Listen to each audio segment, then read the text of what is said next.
दो बकरियों की कहानी। नदी किनारे एक छोटा सा गांव था। गांव में रहने वाले लोगों ने नदी पार करने के लिए उस पर एक पुल बनाया हुआ था, लेकिन वह पुल इतना संकरा था कि एक बार में केवल एक ही व्यक्ति उसे पार कर सकता था। एक दिन की बात है, एक बकरी नदी पर बने उस पुल को पार कर रही थी। पुल पर चलते चलते उसने देखा कि एक दूसरी बकरी उसी पुल पर विपरीत दिशा से आ रही है। कुछ ही देर में दोनों पुल के बीचों बीच पहुंच गई। पुल को एक बार में केवल एक ही बकरी पार कर सकती थी, इसलिए दोनों बकरियां कुछ देर तक इंतजार करती रही कि सामने वाली बकरी पीछे हट जाएगी, लेकिन ऐसा नहीं हुआ। दोनों में से कोई भी अपनी जगह से नहीं हिली, बल्कि अकड़कर खड़ी रही। तब एक बकरी दूसरी बकरी से बोली, तुम मुझे जाने का रास्ता दो, क्योंकि मैं तुमसे बड़ी हूँ।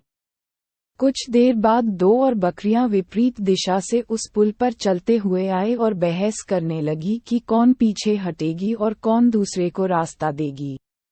इस बार एक बकरी ने समझदारी से काम लिया और कुछ देर सोचकर दूसरी बकरी से बोली, ये पुल बहुत संकरा है, इसे एक बार में कोई एक ही पार कर सकता है। यदि हमने लड़ने की मूर्खता की तो नदी में गिरकर अपनी जान गंवा देंगी। इसलिए ऐसा करते हैं कि मैं पुल पर लेट जाती हूँ, तुम मुझे लंघ कर दूसरी ओर चले जाना। दूसरी बकरी को भी ये बात समझदारी भरी लगी। उसने पहली बकरी की बात मान ली।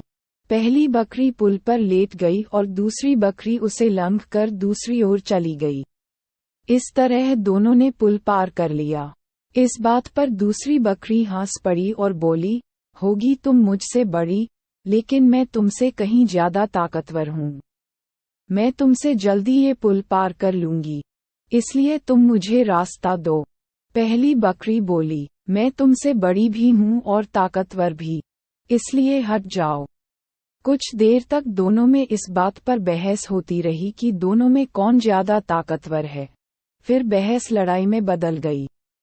दोनों अपनी सींगों से एक दूसरे पर वार करने लगी। धीरे धीरे उनकी लड़ाई बहुत बढ़ गई। परिणाम ये हुआ कि उनका संतुलन बिगड़ा और वे दोनों पुल से नीचे नदी में जा गिरी। नीचे नदी की तेज धार उनको बहा ले गई और अंततः दोनों मर गई। गुस्सा और अहंकार बर्बादी की ओर ले जाता है, वहीं समझदारी से काम लेने पर हर